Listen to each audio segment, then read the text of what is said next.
The morning sun filtered gently through lace curtains, painting soft patterns across Miss Marple's sitting room. Her knitting needles clicked in calm rhythm, blue wool, even tension, perfect order. Florence, her maid, fussed about the fire, muttering about damp logs and careless delivery boys. "They've sent your paper to the vicar again, madam," she announced, clearly offended on her employer's behalf. Miss Marple smiled. "Then perhaps the vicar shall learn something useful for once." She reached for her teacup, cold already. The clock on the mantel gave a faint wheeze and stopped mid-tick. Curious. It had never done that before. She tilted her head, listening silence, except for Florence's broom and the faint hiss of the kettle. Then came it a sharp, urgent knock on the door. Not the polite tap of a neighbor. Something heavier. Something that didn't belong in a quiet morning like this. Florence went to the door, grumbling as she always did about folk with no sense of timing. Miss Marple stayed seated, her fingers still on the knitting, eyes sharp behind her spectacles. The silence broke with the sound of the latch, then quick footsteps in the hall, heavy, uneven, desperate. "Miss Marple! Oh, thank heavens you're home." It was Mrs.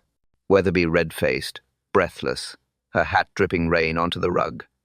The poor woman looked half undone, clutching her handbag as though it were all that held her together.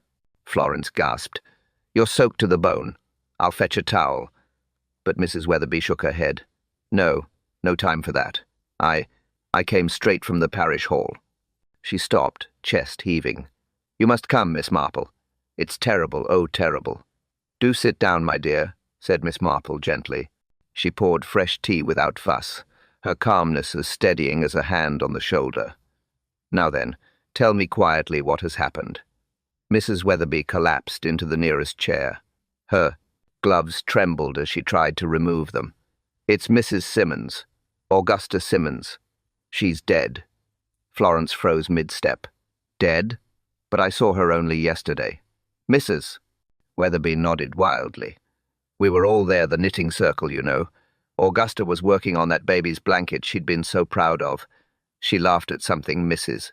Crawford said about the church bazaar. Then she gave a sound, like a gasp, and just fell forward. Her cup spilled, her needles fell, and she pressed her hands to her mouth. She was gone before anyone could move. Miss Marple's eyes narrowed slightly. "Dr. Haddock?" "Called at once, said it was her heart. But I swear, it wasn't natural, Miss Marple. Just before she collapsed, she took a sip of her tea, and the smell. Oh, the smell." "What sort of smell, my dear?" Mrs. Weatherby's voice dropped to a whisper. "Bitter almonds." Florence crossed herself. Miss Marple simply nodded once, her expression unreadable. "And who else was present?" "The usual members, Lady Hartley Groves, Mrs. Crawford, Miss Peterson, and the new gentleman, Mr. Malcolm. We were all talking when it happened. No one near her, but afterward, she faltered, eyes wide. When the constable arrived, the little glass vial I'd seen in her basket, it was gone. Vanished." Miss Marple leaned back, knitting motionless in her lap. The clock on the mantel remained silent, its hands still at 11:10. "Bitter almonds," she repeated softly. "And a missing vial." Mrs. Weatherby gripped her teacup, her voice trembling.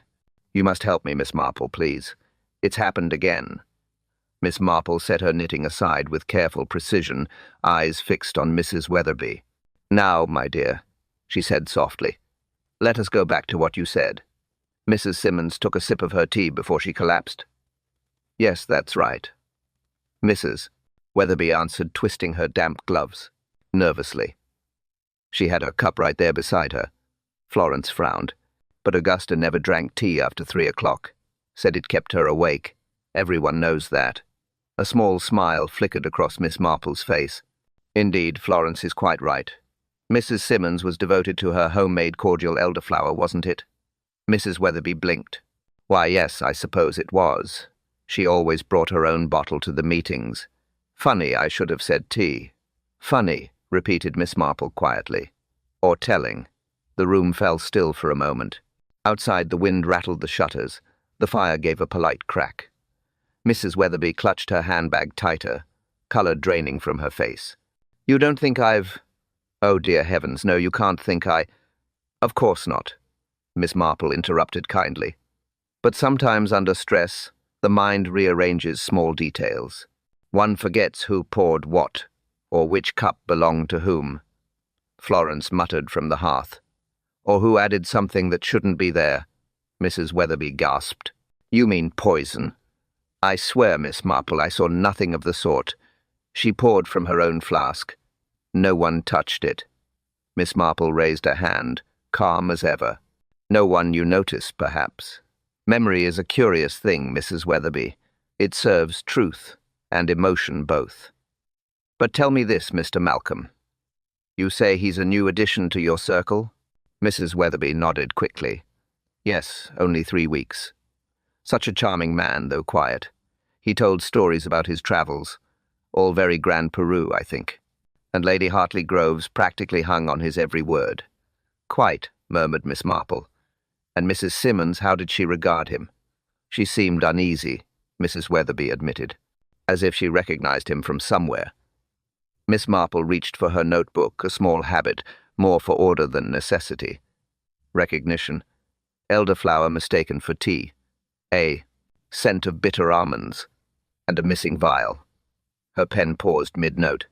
These things rarely coexist without reason. Florence folded her arms. "What will you do, madam?"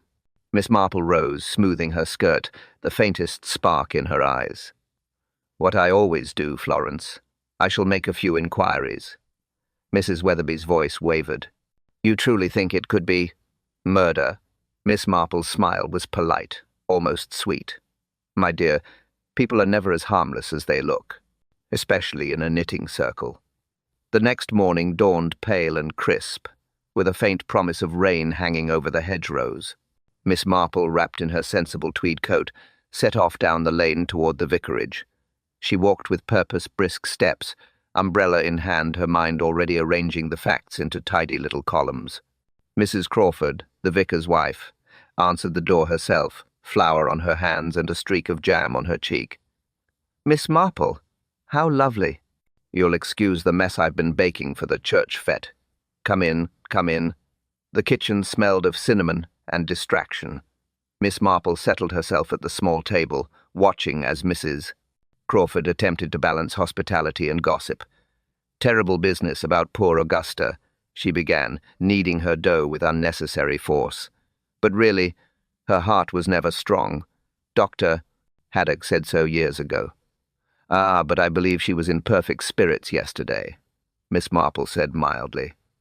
"I hear she was laughing only moments before her distress." Mrs. Crawford blinked. "Was she? Oh, perhaps, though she'd been fretting lately. Something about a letter she'd written to a cousin in London. Said she'd remembered an old matter that oughtn't to be left unsettled." "A letter," Miss Marple repeated. "How interesting. Did she mention the subject?" "Not directly, but she seemed troubled. Kept glancing at that new gentleman, Mr. Malcolm, as if he reminded her of someone unpleasant." Miss Marple smiled faintly. "People do tend to reappear under new names in small villages, don't they?" Before Mrs. Crawford could reply, the kitchen door burst open. In came young Amy Pratt, the vicar's maid and unofficial carrier of all Street Mary Mead's rumours. "Oh, Miss Marple, I just heard. They say the constable found something under one of the chairs at the parish hall after everyone left. A glove, silk, pale grey, and not Mrs. Simmons' size." Mrs. Crawford turned crimson. "Amy, you shouldn't repeat idle gossip." "It isn't idle," Amy protested. "Sergeant Wilkes said it had initials on the inside, LHG. "Lady Hartley Groves," Miss Marple murmured, her eyes lit with quiet interest. "Now that's peculiar. Was she not seated by the window some distance from Mrs. Simmons?" "So she was," said Amy eagerly. "And she left early, too. Claimed she had a headache." Mrs. Crawford rolled her eyes. "A headache brought on by jealousy, more like. She's been fluttering around Mr. Malcolm like a girl half her age. Augusta thought it unseemly." Miss Marple rose, adjusting her gloves. "Well, I thank you, Mrs. Crawford, and you, Amy.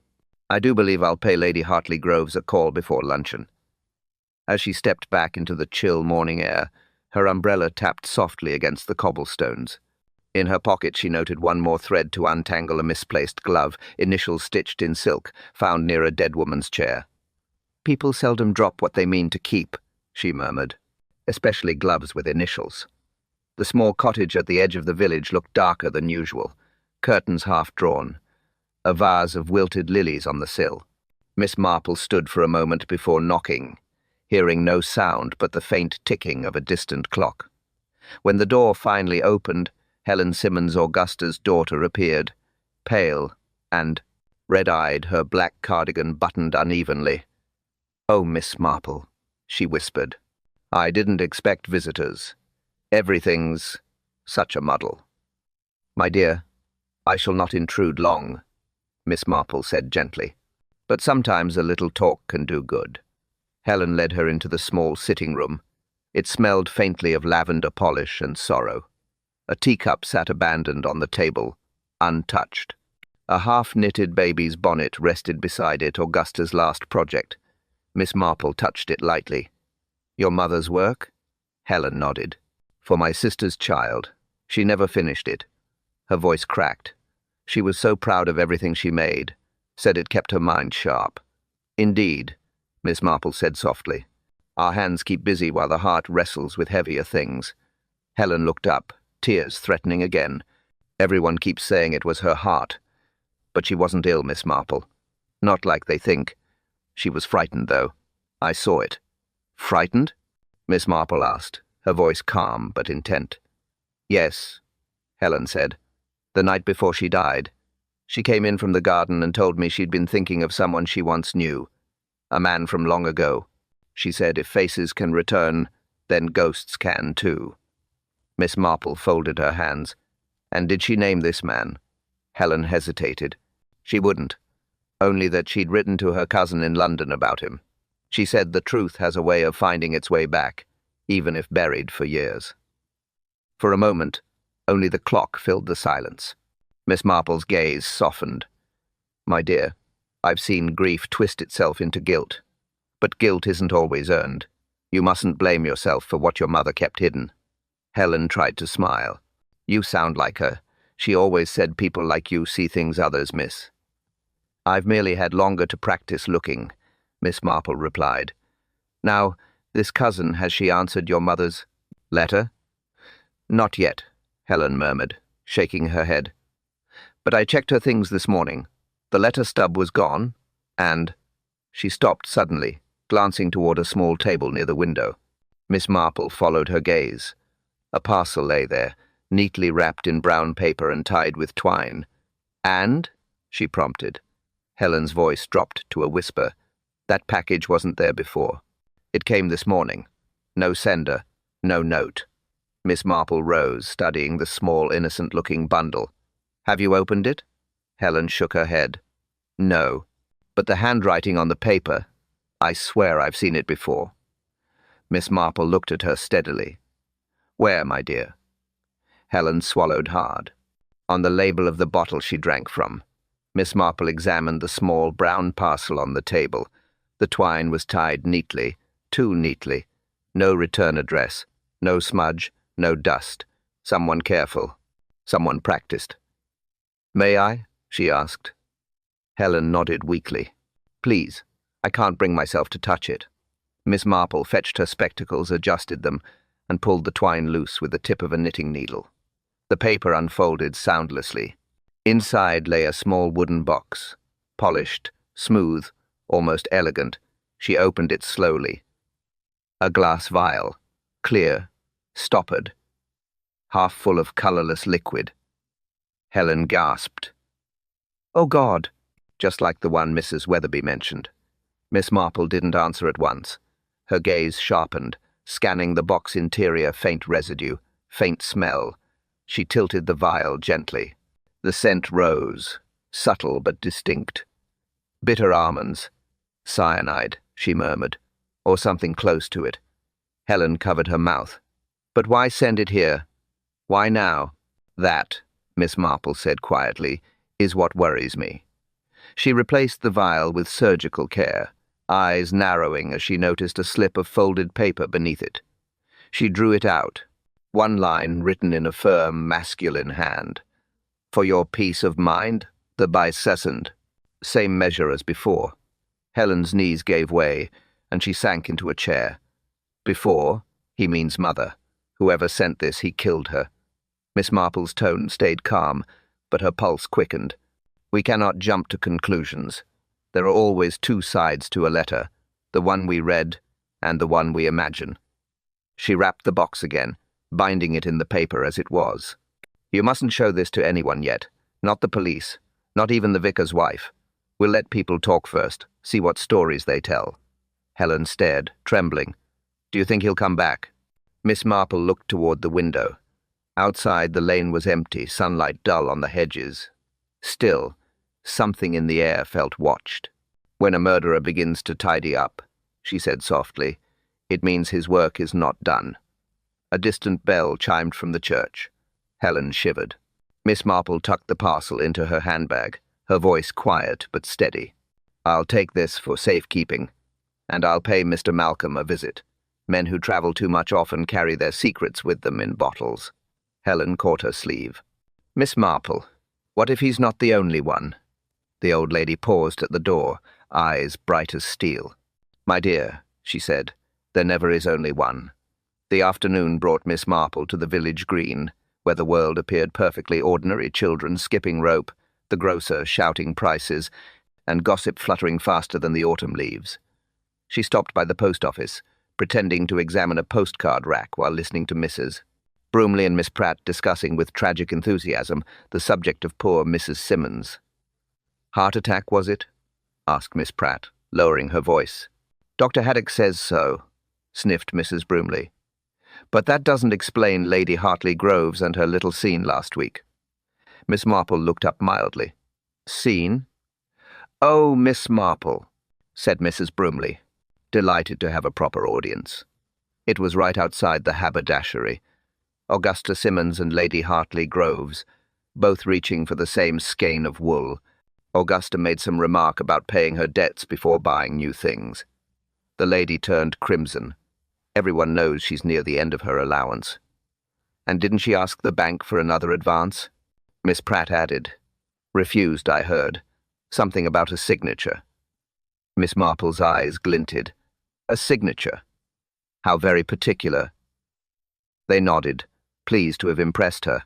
"And Mr. Malcolm?" she asked lightly. "I hear he's quite popular." Mrs. Bromley pursed her lips. "Popular with Lady Hartley, yes. Always inviting him for tea. But I've seen him walking with Miss Peterson near the churchyard twice, and not by accident. That one's quieter but clever. She watches everyone." "Indeed," Miss Marple murmured. "And Mrs. Crawford?" "Oh, she's harmless," said Miss Pratt. "But her husband's sermon last Sunday hinted at sin hiding among good company. Rather pointed, if you ask me. She might know more than she lets on." Miss Marple thanked them kindly, purchased a single stamp, and made her way down the lane toward the Hartley estate. Her thoughts ticked as neatly as a clock. Money trouble for Lady Hartley Groves. A past connection for Mrs. Simmons. Affection or leverage between Mr. Malcolm and Miss Peterson. And a vicar's wife who gossiped in the name of righteousness. At Hartley Hall the grand windows gleamed coldly. Lady Hartley herself appeared at the door in lavender silk, smile thin as her patience. "Miss Marple, how quaint. Come about the tragedy, I suppose." "Just paying respects," Miss Marple said gently, "and perhaps asking a question or two." "Questions?" The lady's tone sharpened. "You'll find gossip far cheaper at the post office." "Ah," Miss Marple replied pleasantly, "but I prefer my information. Unpolished." Lady Hartley's eyes flickered annoyance. Fear, something in between. Miss Marple noted it, stored it away, and took her leave. As she walked back through the garden, she whispered to herself, "Everyone had reason, but only one had the chance." Inspector Slack arrived just after tea, as Florence was clearing away the tray. He filled the doorway like an irritated storm, hat crooked, coat collar up, and a faint smell of pipe tobacco trailing behind him. "Afternoon, Miss Marple," he said, voice thick with weary authority. "I suppose you've already been poking about asking questions." "Only in the interest of truth, Inspector," Miss Marple replied mildly. "It does have a way of getting lost if no one tidies it up," Slack snorted. "Truth doesn't need knitting needles, ma'am. It needs evidence. And we've got quite enough of that to call this a natural death." "Oh? Then poor Mrs. Simmons simply chose a dramatic moment to stop breathing." He ignored the remark, producing a notepad. "Doctor," Haddock's report says heart failure. Nothing suspicious except that widow Weatherby's imagination. She'd see murder in a teapot. Florence muttered. "Sometimes it's in the teapot." Slack gave her a look. "And now you're all detectives, are you?" Miss Marple smiled. "Florence has her moments." She reached for her knitting and began calmly looping yarn. "Tell me, Inspector, did you find the missing vial Mrs. Weatherby mentioned?" Slack scowled. "No vial, no poison, no case. Just gossip, and a lot of women with too much time and not enough sense." "Women," Miss Marple repeated, eyes still on her stitches. "Yes, there were several present. Mrs. Crawford, Lady Hartley Groves, Miss Peterson. None of them murderers," Slack said flatly. "Lady Hartley's too respectable, Mrs. Crawford's too busy baking, and that Peterson woman looks ready to faint if anyone sneezes." "How? Comforting," Miss Marple said pleasantly. "Respectability does simplify one's paperwork." Slack closed his notebook. "If you've no real evidence, Miss Marple, I suggest you leave the detecting to professionals. We'll see to it properly." "Of course, Inspector, though you may want to check Lady Hartley Grove's glove before returning it." He blinked. "Her glove? The one found under Mrs. Simmons's chair," she said lightly. "The embroidery thread holding the initials, it was freshly stitched. Different shade. Someone wanted the glove recognized, but not as theirs." Slack waved a hand. "You're seeing patterns in wool again, Miss Marple. A dropped glove's a dropped glove." "Quite," she said with her usual politeness. "Still, I find dropped things often belong to the wrong hands." He left in a huff, muttering about old ladies and fairy tales. Florence peeked out the window as his car disappeared. "You think he'll look at the glove?" Miss Marple's needles paused mid-loop. "He'll look, but not see," she murmured. Her gaze drifted toward the mantel to a faint brown smudge on the edge of the folded letter Mrs. Weatherby had left behind. It wasn't dust. It was a fingerprint. The news reached Miss Marple just after dusk. Florence came running in from the lane, apron half untied, cheeks pale. "Miss Marple, you'd best sit down." Miss Marple didn't move. "What is it?" "It's Lady Hartley Groves, ma'am. Found at the Hall. They say she's dead." For one moment, even the ticking clock seemed to stop. Miss Marple rose, took her shawl and said only, "Fetch my coat, Florence." By the time she arrived, a small crowd had gathered outside the parish hall. Rain had started again, thin, cold, and persistent. The windows glowed dimly inside, shadows moving behind them. Inspector Slack was already there, barking orders at a constable. "Back, all of you. Nothing to see here." "Miss?" Marple slipped through the edge of the group, quiet as habit. Inside, Lady Hartley Groves lay slumped in a chair by the hearth, pearls twisted in one hand, a teacup on the floor shattered. "Doctor." Haddock shook his head. "Gone before we arrived. Same signs as Augusta Simmons. Sudden collapse." Slack grunted. "2 heart failures in 1 knitting club. I'll be writing a report to Street Peter next." Miss Marple bent slightly, eyes fixed on the spilled tea. A faint white dust clung to the saucer's rim. She didn't touch it. Instead, she looked around the hall, 5 chairs, 1 overturned, knitting baskets on the table, a slice of sponge cake, half-eaten. Mrs. Crawford stood nearby, wringing her hands. She was fine, Miss Marple, said she'd come to help sort Augusta's things. Then she took a sip and... She stopped, trembling. "Who poured the tea?" Miss Marple asked softly. Mrs. Crawford hesitated. "Mr. Malcolm, I think. He insisted on helping. Said it was the least he could do." Miss Marple's eyes met the inspector's. "Did you take the cups, Slack?" "They're being collected," he said shortly, "though I'll wager it's another coincidence." Coincidences, Miss Marple murmured, tend to walk in pairs. The third one usually carries a knife. Slack sighed. You'll have everyone seeing ghosts next. But Miss Marple wasn't listening. She was staring at Lady Hartley's pearls, the clasp broken, the thread frayed, not pulled, but cut. Cleanly. Recently. She straightened. Has anyone seen Miss Peterson? Mrs. Crawford looked around. No, not since this afternoon. Miss Marple's gaze moved toward the doorway. A faint draught slipped through, carrying the smell of rain. And something sharper.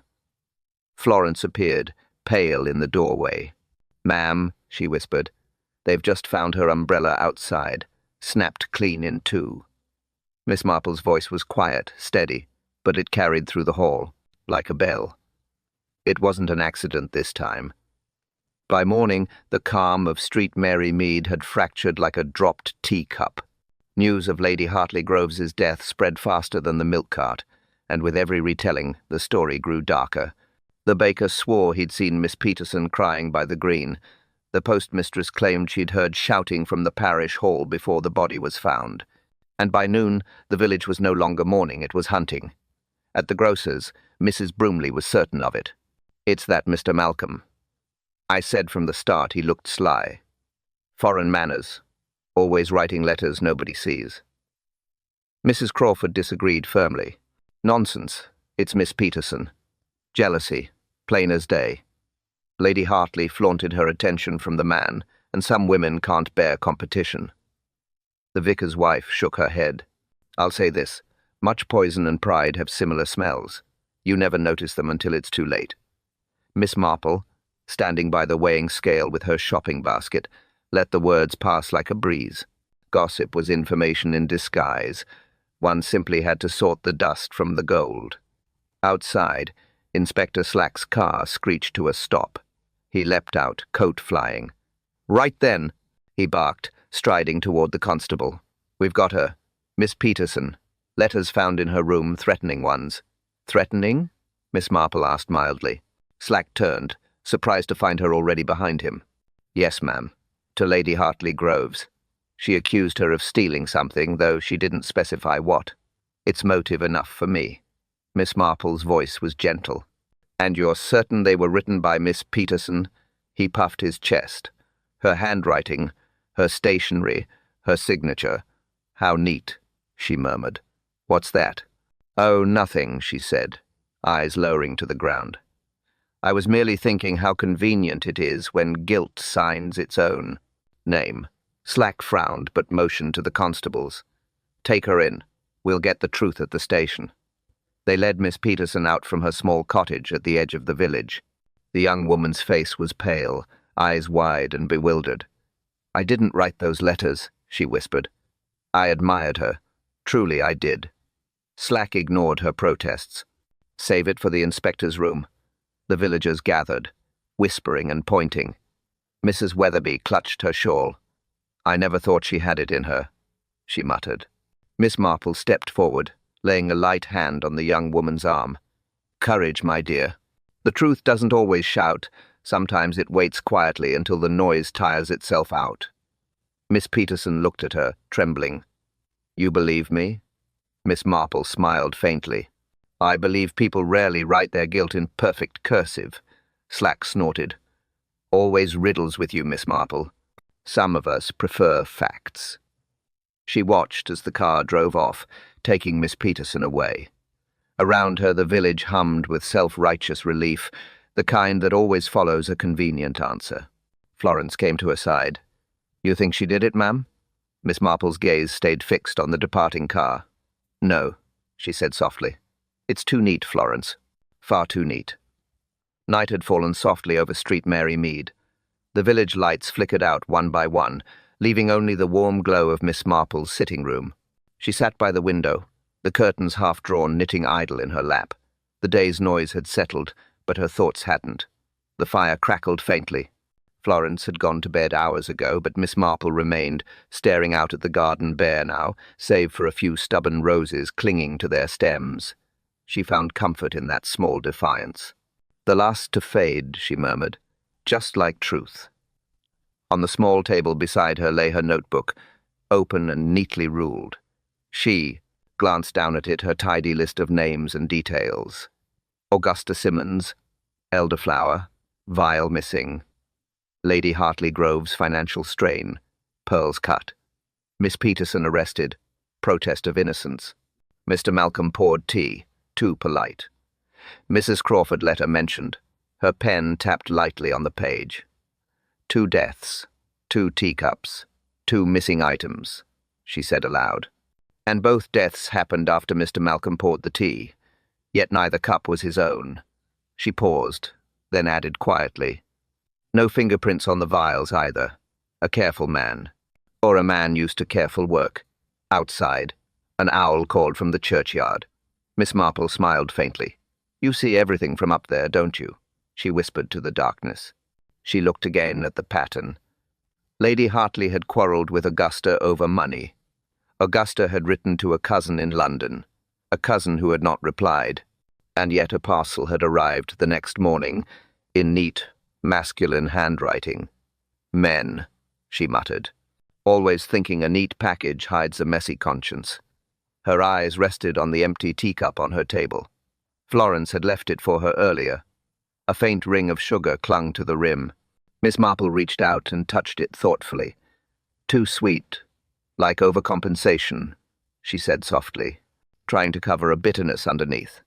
She turned to a second page, writing 3 words. Time, tea, touch. Every clue, she knew, revolved around those. The time the tea was poured. The tea itself, elderflower mistaken for black. The touch, whoever had handled the cup, the vial, the glove. But something still jarred. She leaned back, closing her eyes. Both victims had been respected women, each with a reputation for discretion, yet both had been ashamed of something. That was the link. Not poison, not money. Shame. The wind rattled the window lightly, as if agreeing. Miss Marple rose and drew the curtains closed. Her voice was a whisper, almost a prayer. Murder, she said, is rarely about death. It's about what one cannot live with. She set down her notebook and blew out the lamp. In the darkness, her last thought came clear, sharp, and certain. Someone still tidying up loose ends. The next morning brought a pale, uneasy calm to Street Mary Mead. The rain had stopped, leaving the parish green, slick and shining. Miss Marple walked toward the parish hall, her cane tapping lightly on the path. The door stood half open. The constable had left them unlatched after his latest round of official checking. Inside, the air still smelled faintly of tea and damp wool. The tables were pushed to one side, chairs stacked, but traces of the knitting circle lingered, a dropped button here, a broken yarn there, the ghost of chatter still clinging to the walls. Miss Marple moved slowly, her eyes scanning every corner. The hearth was cold, ashes swept but not cleanly. She stooped to pick up a tiny fragment, not ash, but thread, pale blue, fine wool. Augusta Simmons's colour. She turned it gently in her fingers. The end was stiff, hardened slightly. Tea, she murmured, or something like it. On the table nearby lay a cluster of teacups awaiting collection, each labelled carefully by the constable, though rather thoughtlessly stacked. Miss Marple separated them one by one, examining the handles. Only one bore a faint streak along the rim, a darker stain, almost oily. She sniffed it. Not perfume, not polish, something sharper. A memory stirred. Lady Hartley Groves's pearls, the thread had been freshly cut, clean and even. Just like this stain's line, narrow and deliberate. She crossed to the window, looking out toward the small storage cupboard near the hall's back wall. The lock hung broken. Inside, half-forgotten boxes of knitting supplies, cloth scraps and patterns filled the shelves. Then she saw it, a small piece of embroidery canvas pinned to the wall, perhaps a teaching sample. Most of the stitches were neat, tight, even, but one corner had a patch of irregular sewing, a crooked loop of mismatched thread. She leaned closer. The loose stitch wasn't decorative. It was holding something, a folded scrap of paper stitched beneath. Miss Marple carefully drew a pin from her sleeve and teased the thread loose. The note came free with a faint tear. She opened it. Just a single sentence, written in that same firm, masculine hand. "Forgive me. I never meant for her to drink it." Her breath caught not in shock, but recognition. She traced the uneven thread with her fingertip, thoughtful. So, someone tried to repair guilt with wool. She folded the note back carefully, eyes gleaming with quiet realization.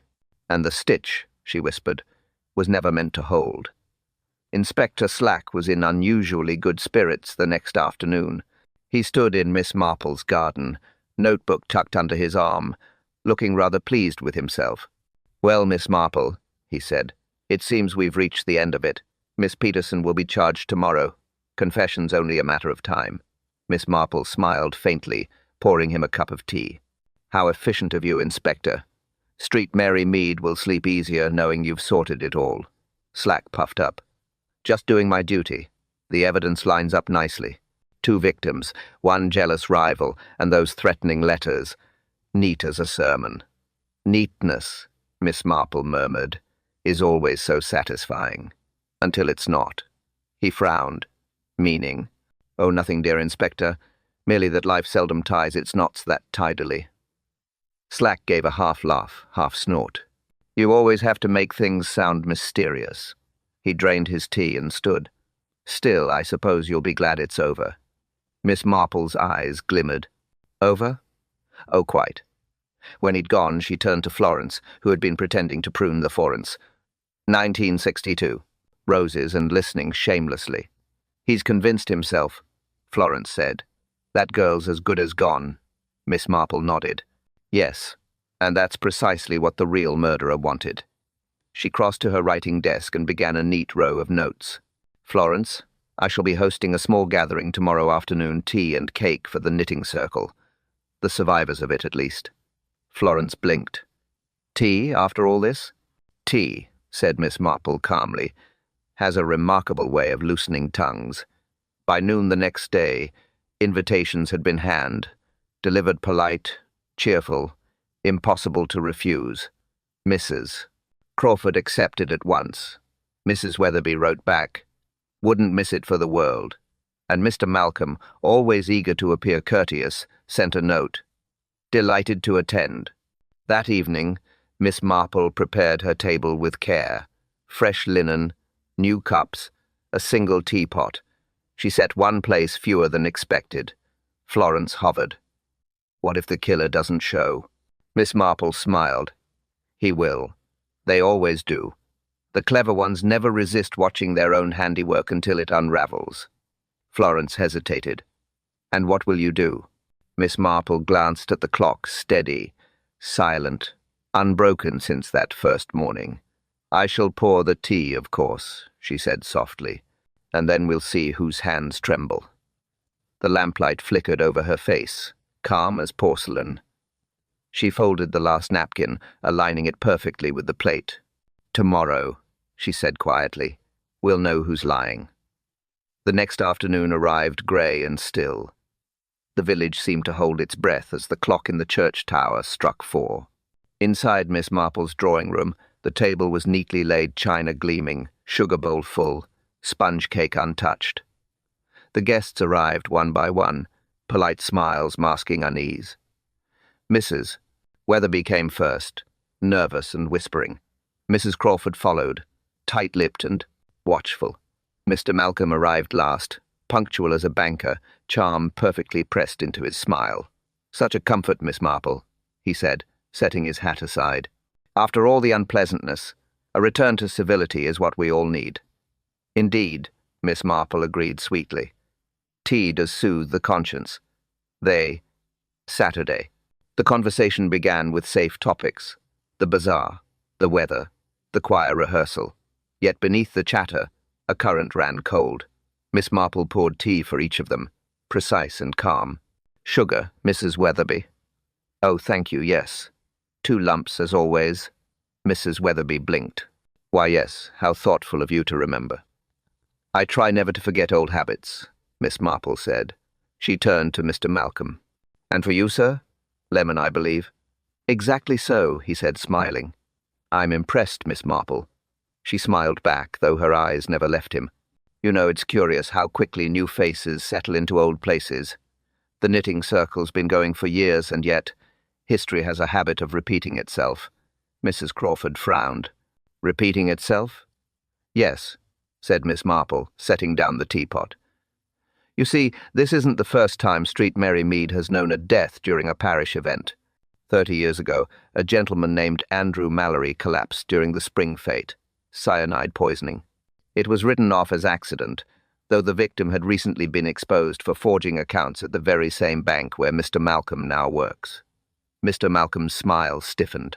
Pure coincidence, I assure you. Perhaps, Miss Marple said softly, though Andrew Mallory's fiancée at the time was a Miss Augusta Lane. Later, Mrs. Simmons.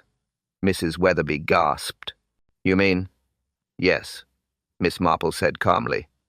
The late Mrs. Simmons once loved a man who ruined her father's fortune. When she discovered he'd returned under another name, Mr. Malcolm, formerly Mallory, she recognized him, but she was not the only one who knew. Mrs. Crawford's teacup trembled. Lady Hartley Groves, she whispered. She handled the church funds back then. Quite, Miss Marple replied. And it seemed she feared the past would come out. Two women burdened by the same ghost, both silenced before gossip could reach the wrong ears. Mr. Malcolm's voice dropped. You have no proof. Oh, but I do, Miss Marple said quietly. The handwriting on the parcel sent to Mrs. Simmons, the same hand that signed forged checks in 1898. The room froze. Outside, a gust of wind rattled the window pane. Mrs. Weatherby whispered, My God, you mean he came back to finish what he started? Miss Marple folded her hands. History, my dear, is dreadfully fond of repeating itself. Before Miss Marple could continue, the parlour door creaked open. Florence, usually invisible when company sat at tea, stood uncertainly at the threshold, hands wringing the edge of her apron. Her face was pale, eyes darting between Miss Marple and Mr. Malcolm. Forgive me, ma'am, she said quietly, but there's something I ought to say. It's been troubling me since that first day. Miss Marple gave her a small nod. Come in, Florence. Truth rarely waits for permission. Florence stepped forward, clutching a small brown envelope. After the police came to search the parish hall, they left a mess. When I went to sweep under the cupboards, I found this. It was wedged behind the skirting board. Miss Marple took the envelope, opening it carefully. Inside was a folded letter, its paper stiff and yellowed. The ink had run slightly, but the handwriting was still clear, feminine, elegant. She read it aloud. My dearest, I cannot live with what you've asked. If you do this, you'll doom us both. Think of the money. Think of the child. Yours, H.G. Mrs. Crawford gasped. H.G. Hartley Groves. Mr. Malcolm stiffened. A forgery. Ridiculous. Florence shook her head. There's more, ma'am. On the back of the letter it's dated 15 years ago, and it's signed by the same hand that wrote those threatening letters you found in Miss Peterson's cottage. The ink blots match. I saw them when the inspector came to fetch the samples. Miss Marple's knitting needles, resting beside her, caught the light as she said softly, You have a good eye, Florence. Mrs. Weatherby looked horrified. Then, Lady Hartley Groves wrote those letters herself. But why? To protect herself, Miss Marple said. She and Augusta Simmons both knew about the old bank fraud. But Lady Hartley had a greater secret. She'd been part of it. Her husband covered the loss, and she spent decades guarding the truth. When she saw Mr. Malcolm return under another name, she panicked. The first death silenced Augusta, but Lady Hartley's conscience was weaker than her fear. Florence's voice trembled. Then she poisoned herself? Miss Marple shook her head slowly. No, my dear. Someone helped her. Someone who knew her weakness, who offered her peace of mind, as the note said. She glanced at the folded confession hidden beneath her teacup, the words written in a steady, masculine hand. Mrs. Crawford whispered, You mean... Miss Marple looked toward the door, where the postman's bicycle stood against the gate. Her eyes narrowed. The letter carrier, she murmured. He handled every note that passed between them. Florence stepped back, stunned. So it wasn't Malcolm after all. Inspector Slack agreed grudgingly to sit in the corner while Miss Marple recapped matters for the ladies. The drawing room filled. Mrs. Crawford, tight-lipped. Mrs. Weatherby, fluttering. Mr. Malcolm, immaculate. Miss Peterson, pale and silent, brought on the inspector's say, "So," and Mr. Dyer, the village postman, cap in hand, only here to return a misdelivered letter, as he put it. Miss Marple stood by the tea-table, hands folded. "First," she said gently, "Augusta Simmons." She drank from her own bottle elderflower, not tea, yet Mrs. Weatherby said tea at once. A slip born of confusion, or because a cup had also been used. I later found one cup with a narrow, oily line on the rim, not polish, not perfume, a masking scent. "Almond," whispered Mrs. Weatherby. "Precisely." Next, the glove under Augusta's chair. Initials freshly over, stitched LHG to point at Lady Hartley Groves. A plant. Then Lady Hartley herself died. Pearls cut cleanly, not snapped in a fall. A staged collapse. 2 scenes arranged to look like heart failures. 2 vessels, bottle and cup. Inspector Slack shifted. We charged Peterson. The letters were written on her stationery. Miss Marple finished mildly, but the blots matched Lady Hartley's older hand. Panic makes for poor forgers. Someone fed the inspector neat answers. A flicker of colour came and went in Mr. Malcolm's face. Miss Marple turned to him. "Mr. Malcolm, you poured the tea at the hall. That is inconvenient. You also told me Mayfair for your youth, when it was Cheapside. Inconvenient, too. Yet the cups were set out before you arrived. The oily line suggests preparation in advance. A careful worker had time. Someone who knows when rooms lie empty. Someone trusted to come and go." Her eyes moved to the postman's cap. "Mr. Dyer holds keys on fate weeks. He handles every parcel, sees every hand, knows every habit." The brown paper round the Simmons parcel was torn from a roll used at the post office. Same faint fibre fleck. Same cut, and the string knot left-handed reef. You tie letters fast, Mr. Dyer, and left-handed men do love that knot. Dyer's jaw set. "I deliver, miss. I don't poison." Miss Marple inclined her head. And yet a note was stitched under an embroidery. "Sample in the hall. I never meant for her to drink it." Hidden with mismatched thread from the teaching basket. A tidy soul's confession pushed where only a tidier soul would look. She turned, soft as ever, to Mrs. Crawford. "You mentioned Augusta wrote to London about an old fraud. Lady Hartley feared exposure. Mr. Malcolm feared recognition. Miss Peterson feared losing her post.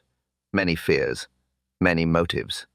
Her gaze took them all in kind, exact, unblinking. Everyone had reason, she said. But opportunity belonged to the one who touched bottle, cups, and letters before the rest of us ever entered the room. Silence tightened like string.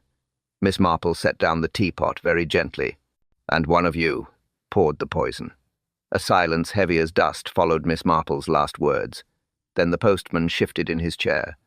The brim of his cap hid his eyes. "Best get this over," he said hoarsely. "You'll have it out of me sooner or later." Inspector Slack straightened. "So you admit—" "Let him speak," Miss Marple said quietly. Dyer's hands trembled on his knees. "It weren't meant to kill her. Augusta, I mean. She'd written to London bragging about exposing Mr. Malcolm's old game. I thought if I frightened her, she'd keep quiet. The village can't stand another scandal, not with my boy just joined the post office. So I put a few drops in her bottle, enough to make her sick, not die. But she took more than I thought. She always did like her cordial strong." Mrs. Weatherby gasped. "You poisoned her to protect the village?" He nodded miserably. "And Lady Hartley found out. Said she'd tell the police. I went to beg her, just to beg, but she laughed at me. Said I'd hang anyway. She reached for her pearls, and I pushed the cup toward her. I just wanted her quiet." The confession fell into the room like a cold wind. Inspector Slack barked. "You're saying both deaths?" "Yes," Dyer whispered. "Both my doing." but neither planned for death. Augusta's face, I still see it. He looked at Miss Marple, eyes pleading. You said someone was tidying loose ends. That's all I was trying to do, tidy the mess. Miss Marple's face remained calm, though her voice softened. Tidying, Mr. Dyer, is useful for rooms, not consciences. When we clean too much, we wipe away truth and people. He bowed his head. I thought I was saving them, saving us all from shame. Shame, Miss Marple said gently, has a dreadful way of returning by post. The clock struck the half-hour. The sound made everyone start. Dyer removed his cap, folded it carefully, and whispered, I'll go with the inspector. No sense making more fuss. Slack led him out without another word. When the door shut, Mrs. Weatherby began to cry softly. Miss Marple poured her a fresh cup of tea. Steady hands, calm voice. Tragedy, my dear, is rarely written in bold letters. It hides in errands and good intentions. She looked toward the window, where the rain had begun again, a thin, steady drizzle washing over the cobblestones. Her voice was almost lost in it. He only wanted to keep the village clean, she murmured, and in the end he scrubbed away 2 lives. 2 days later, calm returned to Street Mary Mead. The church bell rang softly across the green, the milk cart rattled by, and the world so quick to whisper began to settle into silence again. Miss Marple sat by her garden window, knitting once more. Florence brought in a fresh pot of tea and 2 slices of sponge. Inspector Slack came by this morning, she said. Said Mr. Dyer gave a full statement. No fuss. No fight. Miss Marple nodded. He was never cruel, Florence, only frightened. That's how most tragedies begin. They sat quietly for a moment, listening to the soft hum of bees in the ivy. Then Florence said, It's strange, ma'am. All this from a few cups of tea. Miss Marple smiled faintly. Tea reveals more than it hides. Small things always do. A loose thread, a changed tone, a missing glove. People imagine evil comes grandly, but it often arrives in sensible shoes. Florence sighed. Do you ever think it'll stop? The deaths, the secrets? Oh no, my dear, said Miss Marple kindly. As long as pride exists and hearts keep secrets, there'll be work enough for all of us, even if only to pour another cup. The afternoon sun slipped through the lace curtains, warm and golden. Somewhere down the lane, a child laughed. Life, tidy as ever, resumed its gentle rhythm. Miss Marple looked out toward the village roofs and murmured to herself, Small lies grow fast in small places, if no one prunes them. She lifted her teacup, the faintest smile playing at the corner of her mouth. But fortunately, gardens and consciences can always be tended. She set down her knitting, folded her hands, and turned to the listener, her voice calm, warm, certain. Thank you for listening. And remember, in Street Mary Mead, truth hides in the smallest stitch.